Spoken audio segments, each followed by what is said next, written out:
Is your mom's name? I didn't call you. You did numerous times. You're gonna be like your mom. Mr. Woody, you are not his father.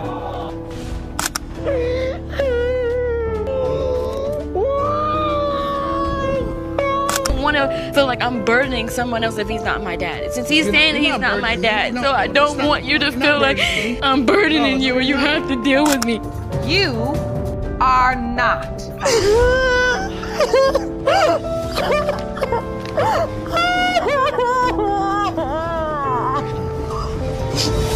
I'm sorry. The apartment that I have now is because I moved in because of Ryan. Because of Ryan. Ryan left me to go be with Ms. Ross. Say that with everybody who you talk to, because that's what you do. Me, you and the Lord know you a slut. No, you're Hold a slut. on. You're a slut. You're a Mr. slut. Wallace, You're a you slut. remember from the You're a last time slut. you were here, I don't- we are going to speak to women respectfully in the courtroom. You can but do it. Okay, but if you know the real truth and you know that he might not be the biological father, why give in to the name and name this child after him? Because knowing that there's a possibility. I was in love with him. We were together all the time. I mean, he demanded it, that's what he wanted. He denied the DNA. The case of McKinney v. Davis. Miss McKinney found herself in court, forced by medical circumstances to unravel a 32-year-old paternity mystery. She had brought Mr. Davis before the judge to prove that he was her biological father.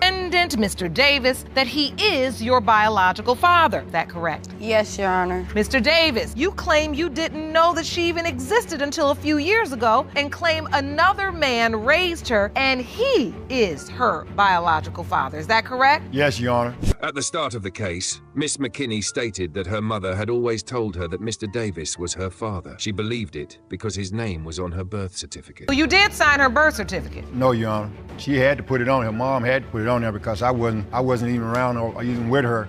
She never even explained to me. I objected. Back then they were married. So by law, back then, if you were married, then that's your child's Then father. that is you are the legal father to a child born in the marriage. As the trial continued, shocking details emerged. Mr. Davis admitted that he had once been married to Miss McKinney's mother, but their marriage ended quickly. The reason? He claimed that on their wedding night, caught his wife with other men. The day we got married, I took off and we got married and I had to go back to work. And so once I finished my shift off and I went back home, my house was dark. And when I entered the house, I turned the lights on, acknowledged my wife and two other guys. She in bed with two other guys. I left and I went to Hot Spring. I realized the thing was not going to work out. Miss McKinney, however, had spent years searching for the truth. She revealed that her teenage boyfriend once told her that he knew her parents and could help her uncover the truth about her father. I was dating a young man. One night he asked me, we were talking about family. He was like, let me see your birth certificate. I let him see mine. And he looked at me and was like, I know your mama and your dad. They called Michael and told him that it's a young lady here that got a birth certificate here with your name on it. So the next day they came down, we met.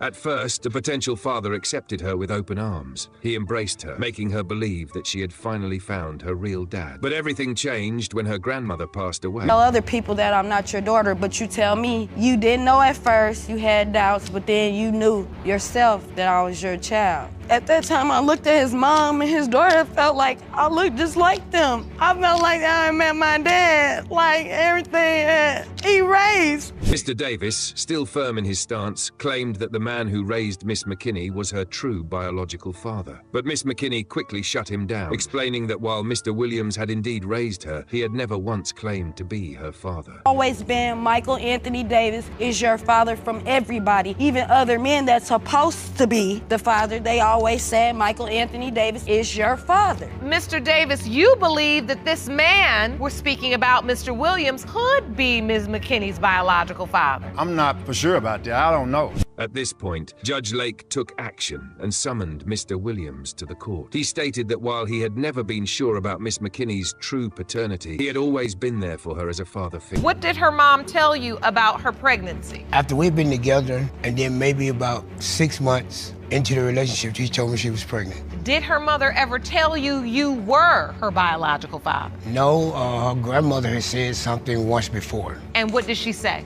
that she looked it like me.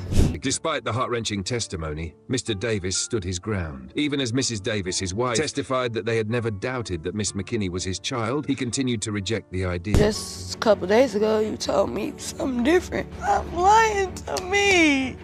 Just tell me the truth. One day you say, oh, I believe it is, then, oh, I don't know, then. You ain't never not once told me that you felt like you wasn't my dad. We never doubted that she wasn't his daughter. As the trial neared its climax, Miss McKinney broke down completely. She had endured years of emotional suffering, all because of this paternity mess. It's not for me. I want to know for my kids. What if I'm dead? Where they gonna go? Like, And you I had first stage cancer. What if I found out it was second stage, third stage? What are they supposed to do? Now the only thing left was the final call, the DNA test results. Would the truth bring Miss McKinney the closure she desperately needed, or would it leave her with even more unanswered questions? Mr. Davis, you are not.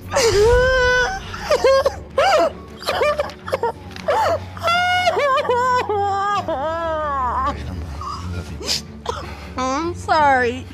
I'm putting you through this. No.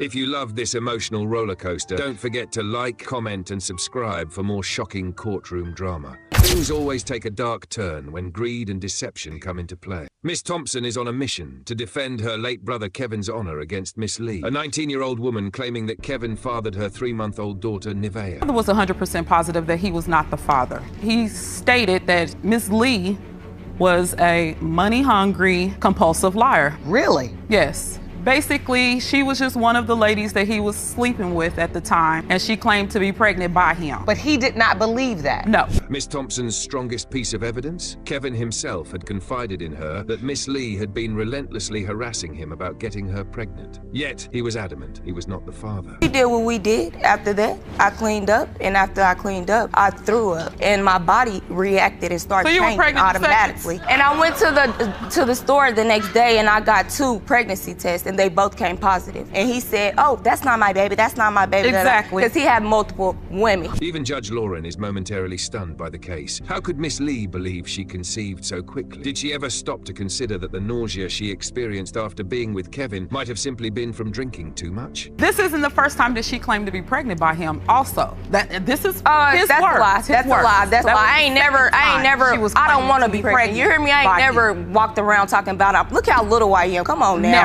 All right, hold on. You're saying this is the second time? From his What do you mean? Miss Thompson stands firm, insisting that she trusts her brother's word over what she sees as blatant lies. But Miss Lee pushes back, claiming Kevin's family had always been against her and that they were outsiders who never truly understood her relationship with him. What was the nature of your relationship? We were together for 6 years, love. If you call me love one more time. Oh, I'm sorry, it's a habit. Trust me, I get it, but you got to break it now. Yes, you are. Okay, you were together for 6 years. Yes. You weren't committed because you're saying he had other girls. We were on up and downs, on and off. On and off. Correct. So you also dated other people? No. The most devastating moment for Miss Thompson came just after burying Kevin, when she received a phone call informing her that someone had broken into his house. Rushing to the scene, she was shocked to find Miss Lee and her friends stealing Kevin's belongings. He would have came to us and just said, hey, I want something to remember him by, because we know he had, multiple women who probably wanted a piece of him. Why would I do that in the way y'all said? Like I said, we didn't know you at that time. You still don't know. Exactly. You think I know nothing of you. You're exactly right. But the most brutal blow to Kevin's family came when Miss Lee had the audacity to demand a share of Kevin's property and money for her daughter before paternity was even confirmed. Was Miss Lee truly seeking justice for her child, or was this just another act of manipulation in her pursuit of financial security? Okay, the day after the baby was born, she called another family member, not my mom, and asked her for his social security number. So that was the second time that she's asked for the social security number. And you're asking for the social security number for what? I asked one time, and so my baby can have some benefits, so she can have what she needs. The court now faces the challenge of unraveling the truth behind Miss Lee's claim. The Harris is related to Miss Thompson. That's okay, so you still don't need them, baby. I don't need them. Roberts. They say the third time's the charm, and today, Miss Austin is about to find out if that holds true. Making her third appearance in paternity court, she has once again dragged along two familiar faces, Mr. Wallace and Miss Roberts. Time you were standing on the defendant's side with Roniel.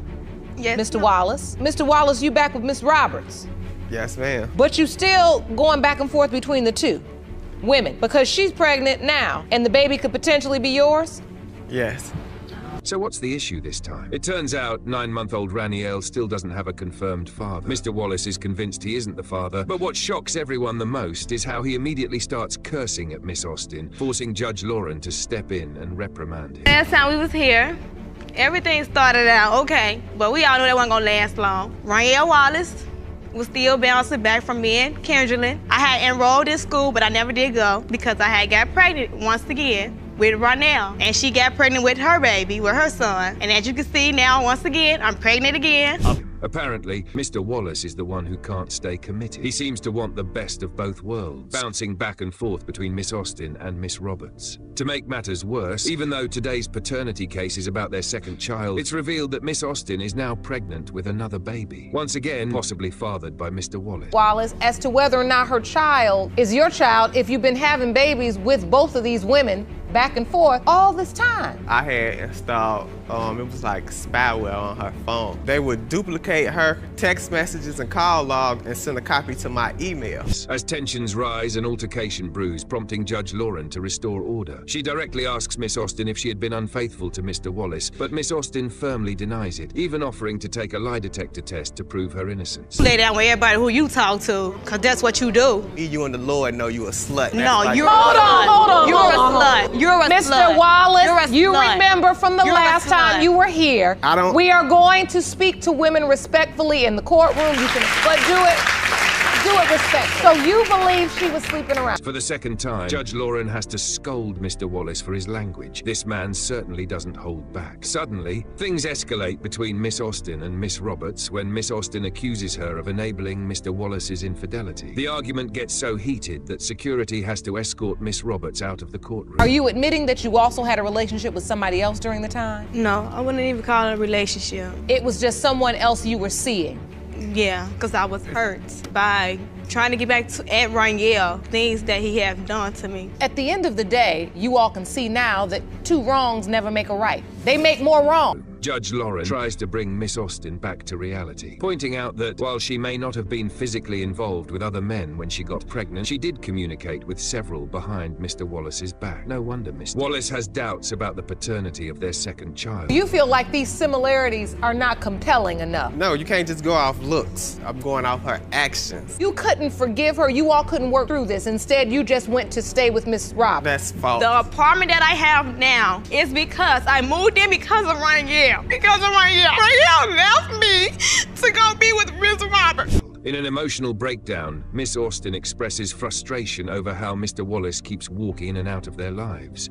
To her, it's not just about them, it's about their children. But Mr. Wallace believes she's just putting on a show. With trust shattered and emotions at their peak, only the truth can bring closure to this chaotic situation. Has been determined by this court. Mr. Wallace, you are Roniel's father.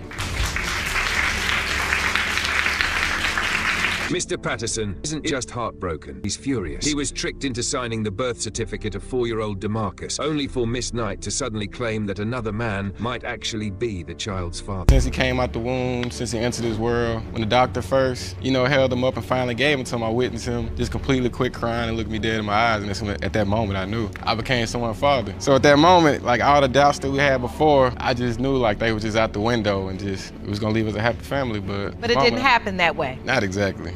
Both sides have completely different stories to tell. Looking back, when Miss Knight first discovered she was pregnant, she admits she confided in Mr. Patterson, telling him there was a possibility he wasn't the father. But what does Mr. Patterson have to say about that now? Every day since then, DeMarcus ended up cheating on me within the time we were together, and I ended up leaving with Ladarius, with the alleged father. and basically we didn't work out at all. So I called DeMarcus to let him know, hey, I could be pregnant by Ladarius and you. And DeMarcus was like, well, I want to be with you.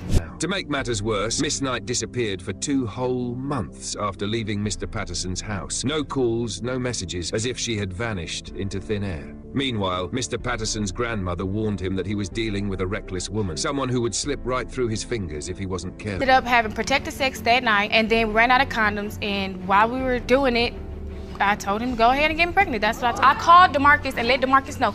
I'm pregnant right now, and it's a possibility that it's Ladarius' baby or your baby. DeMarcus told me to come home. So you got back together with Mr. Patterson. Because me and Ladarius were like oil and water, and we could not do it. The court is drowning in details, but at the heart of it all, Miss Knight insists that Mr. Patterson always knew another man could be the father. So why is he acting like this is brand new information? His name is going to be DeMarcus Ladarius Patterson Jr., and I don't care what y'all got to say, and that's what it was. But if you know the real truth and you know that he might not be the biological father, why give in to the name and name this child after him? Because knowing that there's a possibility. I was in love with him. We were together all the time. I mean, he demanded it, that's what he wanted. He denied the DNA test. In an emotional confession, Miss Knight reveals that deep down, she had always hoped DeMarcus was Mr. Patterson's son. Between the 2 possible fathers, Mr. Patterson was the true gentleman, the kind of man any woman would want to build a future with. When I asked DeMarcus to do something, he will, when I ask. But the only reason why he stopped doing the things, like he used to come in and just do it without me having to ask. But because I chose to allow Felicia and Ladarius in his life, DeMarcus told me, I'm going to go ahead and take a step back and let Ladarius step in. I ain't say that now. Yes, you did. Just when it seems like this case couldn't get any more complicated, Miss Knight drops another bombshell. Her godmother is none other than the other man's mother. The courtroom is stunned by the sheer audacity of her actions. So you said Miss Sigler is your godmother. Right. So the other possible father is your god brother? Right. Oh. Ladarius.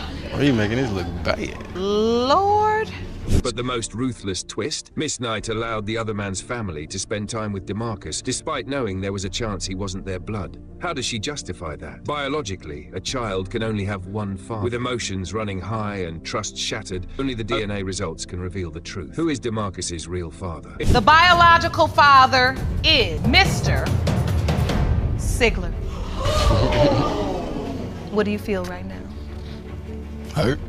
Could have been avoided. It could have been avoided. I love that little boy right there. I know you're gonna be happy. You bring him out right now, you're gonna run straight to me. In this episode of Who Is Obviously the Father or Not, Miss Smith appears in court uncertain about the paternity of her 4-month-old son due to a miscalculation during her pregnancy. Miss Smith, you are here in court today because you claim a miscalculation during your pregnancy has left you unsure about the paternity of your 4-month-old son, Lamondre. Now today you hope to determine whether your ex-boyfriend or the defendant, Mr. Brooker, fathered your child. Mr. Booker humorously admits that in his morning conversations with Miss Smith, he sometimes struggles to understand what she's saying. However, the real confusion arises when Miss Smith realizes her pregnancy timeline might align with her ex-boyfriend instead. Talk to me about this miscalculation. I went to 3 different doctors, and they told me, well, yeah, you're about 8 or 9 weeks pregnant, and they did it by the chart. So that led back to my ex. And then that next week, I went and I got a blood test done, and they said that just about the same thing, 8 or 9 weeks, and my due date was April 9th. Miss Smith reveals that each doctor gave her a different estimated due date, one of which matches her time with Mr. Booker. Conflicting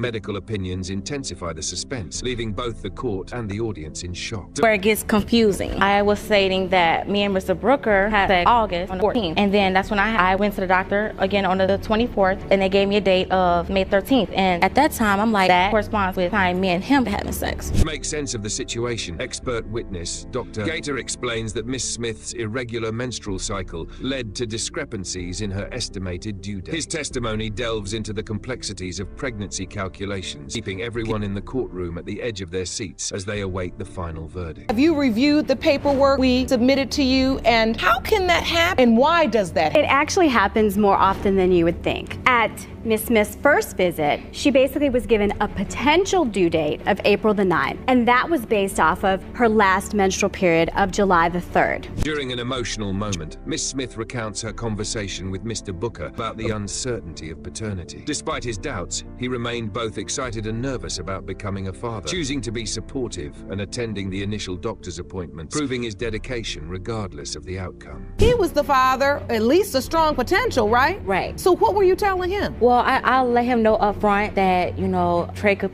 possibly be the father, but he was really upset because it would have been his first child and that would have just made him happy. But he said that if I, you know, whatever happens, he want to be there and he want to be supportive. Then comes the shocking revelation. An at-home DNA test shows zero probability that Mr. Booker is the father. Miss Smith, however, questions the accuracy of the results, arguing that her son was born prematurely and that a nurse had advised against using a home test. Probability of paternity, 0. What did you think then? Baby. You did? Yes, ma'am. If you say you don't believe this test was accurate? I don't believe that because I feel like he was born early, advised us not to do it. So that's why I don't believe that it's accurate. In the most emotional moment of the case, the court finally unveils the official test results, sending shockwaves through the room. Mr. Booker's expression shifts between anticipation and disbelief, while Miss Smith grips her seat in nervous anticipation. The truth isn't what they expected, but one thing remains clear: commitment to facing reality together, no matter the outcome. Mr. Booker, you are not his father. I'm sorry to have to deliver that. When a case in paternity court took an unexpected turn, it sparked curiosity, suspicion, and left us all with unanswered questions. A distressed mother claimed that Miss Briggs' deceased son was the father of her daughter. Seeking DNA results to determine the father of your 3-year-old daughter, Nora. Ms. Briggs, you claim your son had no idea he may have fathered a child with the plaintiff. In fact, you say he never even mentioned. The plaintiff revealed that she and Mr. Jones never had a committed relationship. Instead, they shared a one-night stand. This made it possible, but not certain, that he was the father. One night that I came home from the club, and it just that particular night the alcohol in me was talking. It was a one-time thing and we socialized, but we weren't that close not to have relations with one another. She grew emotional as she recalled her first meeting with the little girl, struggling to process the situation. She's really a good person, you know. When she finally did tell me that I had to maybe possibly have a grandchild, I asked where she was, and she told me that she was in the store, and I finally met her, and it was like an electric shock went through my body like it was meant to be. Despite the pain and uncertainty, Miss Quiller knew she had to go through this for the sake of her daughter. It was a difficult and emotional journey. When I spoke with her and told her it's a possibility that Charlie could be the father, she looked at her and she picked her up and she just burst into tears. She said, "This is my grandbaby." I just knew that she was my granddaughter. I had been dreaming about her for days. Surprisingly, baby Nora became a source of comfort for Miss Briggs during this heartbreaking time. In the midst of grief, the child brought a sense of peace and joy. And I touched her, and it's like if you're sticking your finger in the socket, and my whole body was electrified, you know. If she's not mine, I still love, you know. But then, a shocking incident involving Mr. Jones was revealed, leaving everyone stunned. Even hearing about it was terrifying. Yet the defendant showed incredible strength. I was shot 2 times in his chest, $3 in a pack of cigarettes where they killed my son for. When I showed up to the house where they killed my son at, his blood was still wet. And then in a chance encounter, she doesn't know your son is passed. Your Honor. What happened to Miss Briggs's son was tragic, but witnesses were still needed to determine the truth about baby Nora's paternity. What is it that you know about this situation? When he died, my son was the only child that was stated of him having. I don't know nothing about her. I don't know her at all. But her daughter, she deserves to know. Miss Briggs had already been through a similar experience once before and didn't want history to repeat itself. It was heartbreaking to see how cruel life could be sometimes. She was at the funeral, everything, rubbing this girl back, rubbing her feet, cooking everything she wanted. We were setting up a baby shower she never showed up to. So she just disappeared? She ran off? Disappeared. And then she went on Facebook and said she had a baby shower. Ultimately, everyone involved desperately needed answers, for Mr. Jones, for baby Nora, and for closure. And now, it was finally time to reveal the results. Would they bring relief and happiness? It has been determined by this court. Ms. Briggs, you are not her grandmother. so sorry. Infidelity is a relationship crusher. Mistakes like these can define a person. And in this case, Mr. Pierce believed that Miss Covell had cheated on him with 2 different men when she conceived their baby. Window of conception, but you still say you have no doubt Mr. Pierce is your child's father. Yes, Your Honor. How do you feel about being dragged into court today? I'm a little upset. I want to prove that he's the father. Though she took responsibility for her actions, the damage had already been done. Her betrayal was tearing the family apart. It's clear that cheating destroys trust, but for Mr. Pierce, this situation went beyond a simple breach of faith. Going back 10 years ago, I've had the same thing happen to me. A young woman get pregnant, I was 18 years old, but she told me at the time that it may not be my child. But I still was a man that stepped up to the plate, went to and still took care of that kid. And at 6 months old, me and the mother weren't together, we were separated. As you can see, this child looks nothing like me. The judge then asked how the infidelity came to light. It turned out that Miss Covell had dropped the bombshell confession after the baby was born. I proposed to her. She was pregnant with Julian at the time. I don't know what came over me, but I was just like, you know, we're doing really good right now. We're whatever. If there's anything, you got to tell me. She told me, you know, that she had cheated on me back. I can't remember the exact month that she cheated on me. I lost it. I mean, I started crying. I was very upset. While Miss Covell had her own reasons for keeping the secret for so long, Mr. Pierce felt completely betrayed. He was already a victim of a past fraudulent incident, and this deception only deepened his wounds. I was scared of losing you. I was afraid of losing my family if I told you. My plan was to honestly never tell you. I couldn't deal with it. My conscience wouldn't let me. Is that fair to him? No, you're right, and that's why I'm here today. I've said I'm sorry a million times. I have said I'm sorry.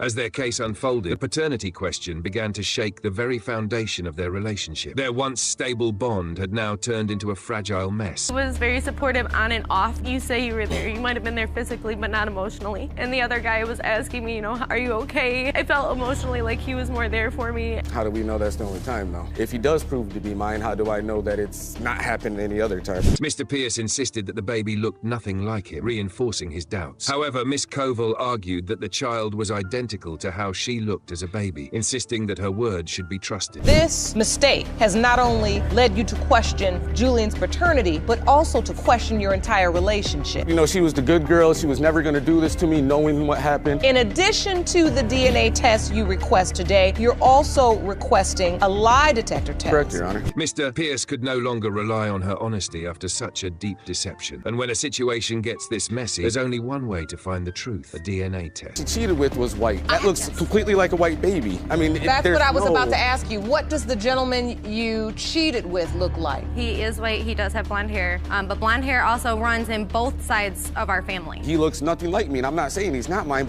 Would the results mend their broken relationship or confirm Mr. Pierce's worst fears? The truth was about to be revealed. It has been determined by this court, Mr. Pierce, you are Julian's father. Yes!